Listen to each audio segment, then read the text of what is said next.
모세에게 명령하신 계명이니라. 아멘. 이는 생명의 말씀입니다. 오늘도 새벽을 깨워 하나님 앞에 기도하는 모든 이들에게 하나님의 은혜와 축복이 함께 하시기를 바랍니다.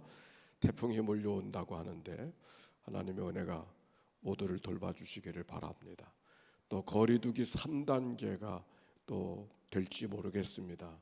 쉽게 결정할 수는 없지만 그렇게 되면 어떻게 될까, 여러 가지 또 새로운 변화들이 있지만 어쨌든지 교회에서 모든 집회는 정상적으로 갑니다. 집회는 모이지 않는 건데, 근데 예를 들면 이 새벽 기도에도 저는 계속 기도할 테니까 제가 기도하는 자리 여러분이 그냥 온 겁니다. 그렇게 이해를 하시고, 그래서 찬송가를 찾아서 집회로 하지 않냐고 개인 기도하는 그런 형식으로 지금 진행하고 있는 것은 바로 그러해서 그러함을 이해해 주시기를 바랍니다. 좀 어려운 것은 소통하는 시간들이 필요하겠다. 그래서 제가 날마다 주님과 함께라고 하는 그런 제목의 링크를 하나 만들었습니다. 오늘 다 나눠드리게 될 터인데, 그 링크에는 담임 목사하고 또 설교자하고 개인적으로 대화하는 그런 링크가 있으니까 거기에 여러분들이 응답해 주시고, 혹시 전하고 싶은 얘기 없으면 생각이 있으시면 거기다가 적어주시면 제가 볼 수가 있습니다.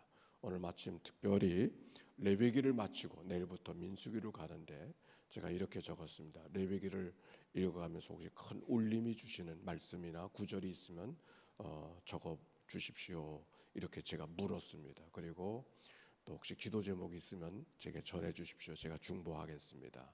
또 하나는 이 코로나 이 어려운 상황 속에 특별한 제안이나 또 제게 하실 말씀이 있으시면 말씀하십시오. 그렇게 세 가지 문항을 물어서 여러분에게 나누어 드리게 됩니다.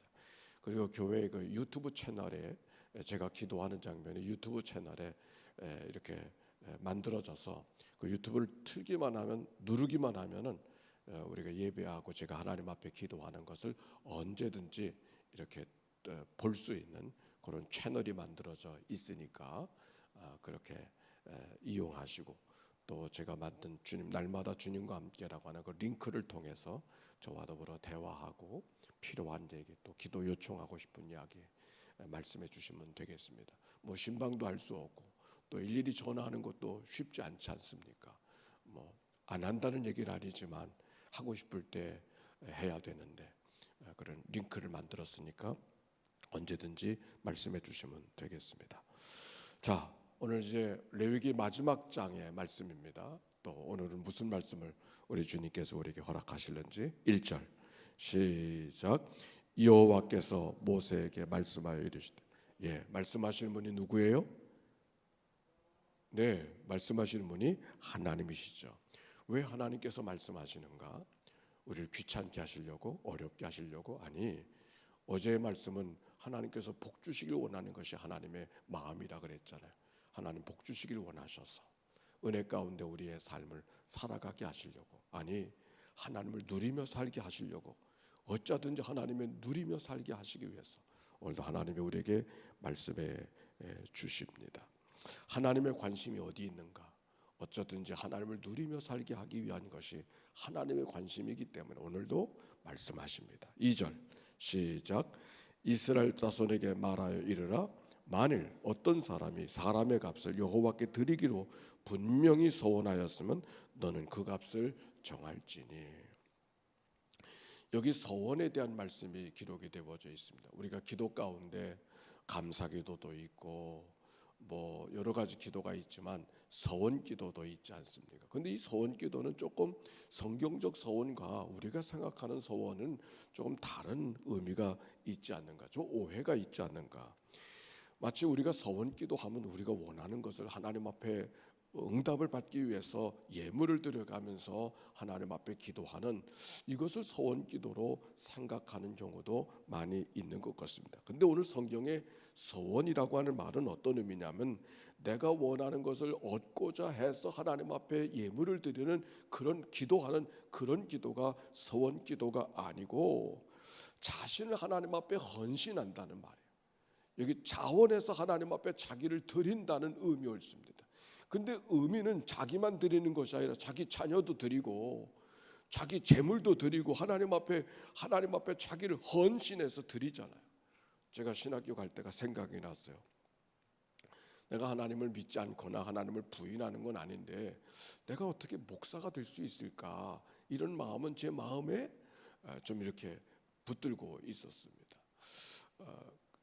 목사를 아무나 되는 게 아니라 나 같은 사람이 목사가 되면 안 되겠구나, 이런 생각이 제 생각 속에 있었던 거예요.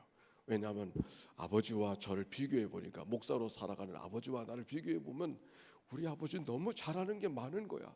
그래서 나는 나 같은 사람은 목사가 될 수 없다, 이런 생각이 너무 많이 있어서 고등학교를 마치고 신학교를 가라고 하시는데, 아니 뭐 제가 안 가려고 하는 건 아닌데 지금은 제가 갈 준비가 안 됐습니다. 나는 지금 갈 수 있는 사람이 못 되는 것 같습니다. 그랬더니 아버지가 그러시더라고. 내가 너를 태어날 때부터 하나님 앞에 드리기로 하고 너를 낳았다는 거야. 그러니 뭐 어떻게, 내 인생이 내 인생이 아닌 거예요. 이제 이런 경우 이게 서원한다, 이게 그런 거예요. 거기에 해당하는 거예요. 그러니까 자기가 아니지만 자기가 낳은 사람을 하나님 앞에 바치기로 약속한 거, 이런 경우에 서원을 이야기하는 거예요. 그러니까 내가 원하는 것을 원하는 대로 얻으려고 무언가를 하나님 앞에 내어놓는 이것이 아니고 하나님과 바치기로 하는 그런 경우들, 하나 예가 되는지 모르지만 가장 좋은 예 가운데 하나인 것 같아서 제 얘기를 했습니다. 근데 그런 경우에 아니 서원한다고 다 그렇게 살아갈 수가 없지 않습니까? 왜냐하면 내 인생은 내 인생이지 아버지가 내 인생을 결정할 수 있는 게 아니잖아요. 그러나 서원을 하셨다고 하니까 얼마나 마음이 무거워요. 이런 경우에 그대로 살지 못하는 경우, 하나님 앞에 드리긴 했는데 다 드릴 수가 없었을 경우에 그 사람의 값을 정해서 그 값을 하나님 앞에 대신 드릴 수 있도록 하는 얘기가 오늘 여기 성경에 있다, 그런 말씀. 자, 4절 3절 읽어봅시다. 3절부터 3절 4절 나눠서 읽어볼까요? 시작. 내가 정한 값은 20살로부터 60살까지 남자면 성소의 세겔로 은 50세겔로 하고 여자면 그 값을 30. 근데 그 바친 사람이 몇 살부터 몇 살이요? 20살부터 60살, 가장 씩씩하고 쓸만할 때 아닙니까?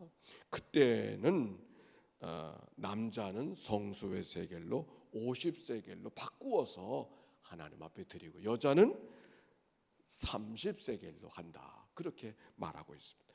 또 5절에는 5살부터 20살까지는 아직 완벽한 장정이 아니고 장정이 되기까지 성장하는 과정 아닙니까?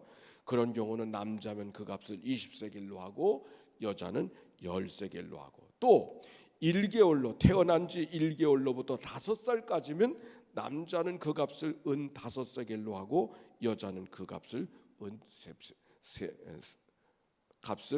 3세겔로 하고, 값이 또 달라져요.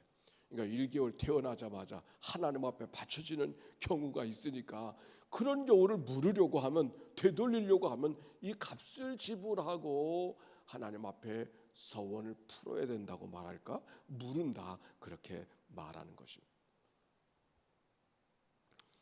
그런데 8절 말씀도 재미있어요. 아니 7절부터 봅시다. 60살 이상이면, 60살 이상 된 사람들 여기 꽤 있죠. 60살 이상은 값이 떨어졌어. 값을 15세겔로 하고 여자는 10세겔로 하고 그랬어요. 저도 15세겔짜리가 된 것 같습니다. 여러분은 몇 세겔짜리가 되는지 모르겠어요. 이렇게 값을 다 정했어요. 그런데 8절 시작. 그러나 서원자가 가난하여 내가 정한 값을 감당하지 못하겠으면 그를 제사장 앞으로 데리고 갈 것이고 제사장은 그 값을 정하되 그 서원자 형편대로 값을 정하. 근데 너무 이것저것 드릴 만한 게 없어. 바꿀 만한 여력이 안 돼. 그런 경우는 그를 데리고 제사장 앞에 가면 제사장이 매겨주는 대로 형편대로 매겨줄 테니까 매겨주는 대로 값이 정해진다. 그 값을 드리고 서원으로부터 물으는 일을 해라 하는 얘기가 마침 말씀 속에 기록이 되어져 있어요.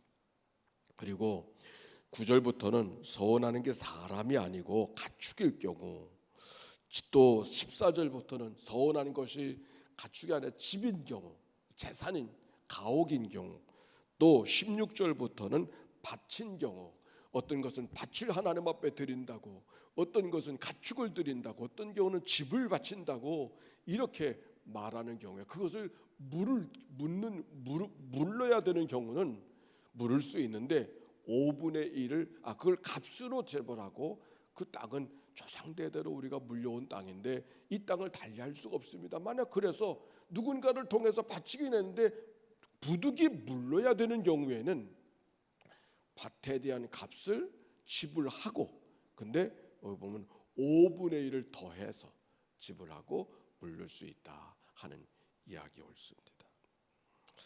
그리고 26절부터 보면 이런 말씀, 26절 27절 시작. 오직 가축 중에 처음 난 것은 여호와께 드릴 첫 것이라. 소나 양은 여호와의 것이니 누구든지 그것으로는 성별하여 드리지 못할 것이며, 만일 부정한 짐승이면 내가 정한 값에 그 5분의 1을 더하여 물을 것이요, 만일 물으지 아니하려면 내가 정한 값대로 팔지니라. 처음 것은 늘 하나님의 것이라고 하는 그런 고백이 있었기 때문에 첫 것은 늘 하나님 앞에 드려야 된다. 사실 첫 것은 그렇게 실한 게 아니에요. 그렇죠. 오이나 호박 같은 것도 보면, 고추도 보면 처음에 첫물에 나온 거는 그냥 배 비틀어져 가지고 나오더라고요. 실한 게 아니에요. 그러나 실하지 않아도 괜찮아. 첫 것을 하나님 앞에 드려야 되기 때문에 오늘 성경은 그것을 이야기하고 있는 것이죠. 또 28절 29절 시작. 어떤 사람이 자기 소유 중에서 오직 여호와께 온전히 바친 모든 것은 사람이든지 가축이든지 기업의 밭이든지 팔지도 못하고 무르지도 못하나니 바친 것은 다 여호와께 지극히 거룩함이며, 온전히 바쳐진 그 사람은 다시 무르지 못하나니 반드시 죽일지. 그런데 다 물을 수 있는 것이 아니라 무르지 못하는 게 있어요. 그걸 뭐라 그러냐면 온전히 바친 거, 온전히 바친 거. 수도원에 들어가 보면 이런 것이 있어요. 종신서약. 어느 수도원에 내가 살아가기로 그렇게 작정을 한다 그러면 처음부터 종신서약을 시키지 않아요. 3개월 임시적으로, 그리고 1년, 그리고 3년, 그리고 3년의 과정을 통과하면 종신, 이렇게 서약을 하는데, 만약 종신으로 서약한 경우는 물을 수 없다. 그건 죽음이다. 그런 얘기였습니다. 근데 어떤 경우에 이런 경우냐면, 내 소유로 되어진 것이 물을 수 없는 전쟁에서 얻은 노예 같은 그런 사람이라든지 그런 가축이라든지 그런 밭이라든지 그렇게 온전히 하나님 앞에 바치기로 약속된 것은 물을 수가 없다. 그런 얘기가 오늘 여기 28절과 29절에 있는 말씀이 옳습니다. 자, 그리고 30절부터 또 읽어봅시다. 시작. 그리고 그 땅의 10분의 1 곧 그 땅의 곡식이나 나무의 열매는 그 10분의 1은 여호와의 것이니 여호와의 성물이라. 또 만일 어떤 사람이 그의 11조를 물으려면 그것에 5분의 1을 더할 것이요, 또 소나 양의 11조는 목자의 지팡이 아래를 통과하는 것의 10번째 건마다 여호와의 성물이 되리라. 그 우열을 가리거나 바꾸거나 하지 말라. 바꾸면 둘 다 거룩하리니 무르지 못하리라. 이것은 여호와께서 시내산에서 이스라엘 자손을 위하여 모세에게 명령하신 계명이니라. 여기 30절부터 33절까지에 있는 말씀은 11조에 대한 말씀이 기록이 되어져 있어요. 이 당시는 월급을 받고 살아가는 시대가 아니니까 자기가 하나님 앞에 11조를 드린다고 할 때 그 11조를 어떻게 정하느냐면, 지팡이나 막대기를 놓고 그 밑을 지나가는 양들이나 그 재산들을 하나님 앞에 11조를 드릴 때 하나, 둘, 셋, 넷, 10번째 요건 하나님의 것, 또 하나, 둘, 셋, 넷, 10번째 요건 하나님의 것, 그렇게 11조를 정한단 말이에요. 근데 그 11조를 하다 보면 어떤 건 실한 놈도 있고 어떤 거는 좀 부족한 것도 있고 그러지 않겠습니까? 이러다 저러다 해서 빼고 바꾸거나 하지 못한다 그 말이에요. 그냥 정해진 걸 정해진 대로 하나님 앞에 드려야지, 다른 생각으로 11조의 예물을 갈라내면 안 된다 하는 얘기가 오늘 성경. 그래서 우열을 가리거나 바꾸거나 하지 말라. 바꾸면 둘 다 거룩하니 둘 다 하나님의 것이니 바꾸지 말아라. 그런 얘기였습니다. 자, 레위기를 쭉 읽어갔어요. 레위기를 읽어가면서 마지막 이야기는 하나님 앞에 드려지는 헌신, 하나님 앞에 드려진 예물에 대해서 말씀하고 있는 것이죠. 우리가 레위기를 읽어가면서 처음에는 5 제사를 했죠. 한번 복습을 해봅시다. 처음에는 5 제사가 5가지. 처음에는 번제, 소제, 화목제, 속죄제, 속건제. 번제는 날마다 일상의 삶을 하나님 앞에 드리는, 태워드리는 그런 제사. 또 소제는 곡식을 갖고 드리는데 고운 가루로 만들어서 하나님 앞에 드리는, 이건 온전한 번제가 온전한 헌신이라면 소제는 온전한 순종이라고 이야기했어요. 화목제, 그거는 하나님 앞에 드리지만 하나님께는 지방과 콩팥만 드리고 나머지는 제사 드리는 사람이 나누어 먹는 거라 그랬어요.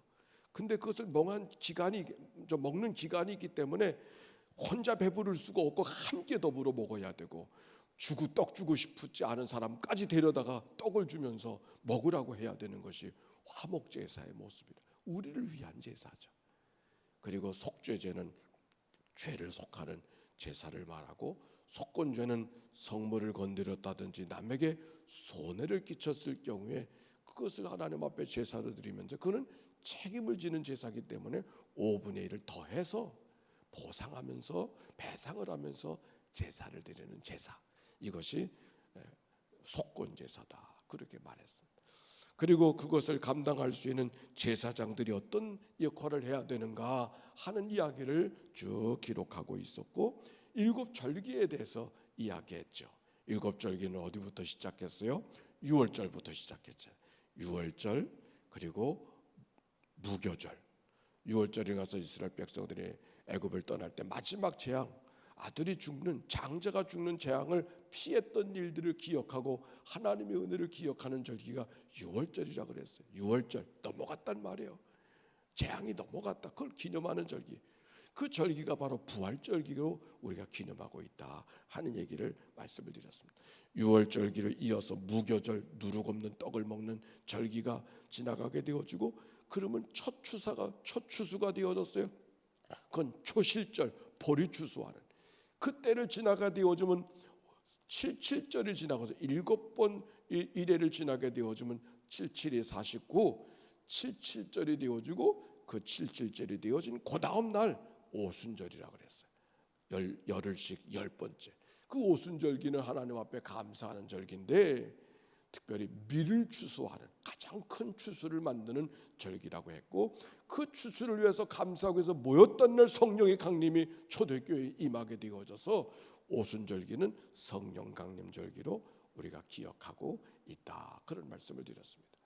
그 다음에 7, 8월 지난 다음에 새해가 시작되어지는, 가을의 새해가 시작되어진다고 했는데, 시작되어지는 새해를 무엇을 통해서 기념하고 있는가? 나팔을 불어서, 그래서 나팔절이라 이야기하고, 나팔을 불어서 신년절기, 나팔절기가 시작되어지면 열흘째가 되어지는 절기에 뭐가 있다 그랬어요?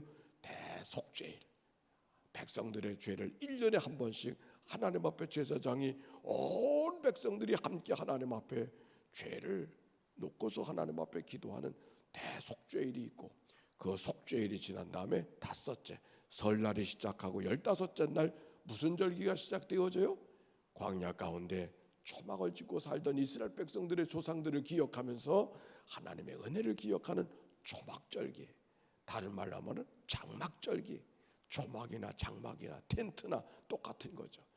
하나님의 은혜를 기억하고, 광야 가운데 초막을 짓고 살 때 만나와 메추라기를 먹여주시고 불기둥 구름기도 인도해 주시던 하나님의 은혜를 기억하던 절기가 초막절기라 그랬습니다. 그래서 그 절기가 하나 문화가 되어져서 그들의 살아가는 삶에 늘 지키고 살아가는 삶이 되어져서 이스라엘 백성들이 제각각의 백성들이 모여져 있지만 공동체를 이루며 살아가도록 하나님이 이끌어 주신다. 그리고 이런 계명들을 말씀해 주시면서 계명대로 살게 되어지면은 하나님의 큰 축복이 임하게 될 것이라고. 하나님은 복과 저주를 주실 것이 아니라 복을 주시기 원하시는 분이요, 저주는 하나님의 복을 거절할 때 따라오는 게 저주지, 하나님은 저주를 주시는 분이 아니라는 말씀을 어제의 말씀 속에 이야기했죠. 얼마나 감사합니까? 하나님의 은혜. 하나님은 우리가 순종하지 못할 걸 다 아시고, 의롭게 살지 못할 걸 다 아시고, 얼마나 의롭게 살아가는가, 누가 의롭게 살아가는가, 그 하나님의 관심이 아니라 무엇이 관심이라 그랬어요? 누가 회개하고 누가 깨닫고 돌이키는가. 하나님을 하나님으로 인정하는 사람을 하나님을 찾고 계시다고 하는 말씀. 누가 의로운 사람인가를 하나님이 찾지 아니하시고, 누가 자기의 삶 속에 하나님을 하나님으로 인정하고 살아가는 사람인가를 묻고 있는 이야기가 레위기의 말씀이라고. 그리고 마지막 헌신의 이야기를 나누고 있는 것이죠. 레위기의 결론이 왜 이 헌신의 예물을 드리는 것이 레위기의 마지막 말씀으로 주어졌을까? 하나님은 하나님으로 인정받기를 원하시는 것이 레위기의 전체 말씀이라 그랬어요. 하나님을 하나님으로 인정한다면 우리가 하나님 앞에 어떻게 해야 되겠어요? 하나님을 사랑하는 거죠. 하나님이 사랑받기를 원하셔서 예물을 드린다고 하는 것은 하나님이 가난해서 예물이 아니고, 하나님이 궁핍해서 예물이 아니라 우리의 사랑을 표현하는 방법인 것이죠. 하나님께 사랑을 표현하는 방법이 예물을 드리는, 그 레위기에서는 제사를 말하고 절기를 말하고 계명을 말하면서 이렇게 저렇게 살아야 된다고 말씀하시면서 마지막 예물에 대한 이야기는 우리에게 사랑받기 원하시는 하나님의 마음을 읽어갈 수가 있는 것이죠. 질문합니다. 레위기를 다 읽은 다음에 오늘 우리가 하나님 앞에 어떤 반응을 보여야 될 것인가? 오늘의 질문입니다.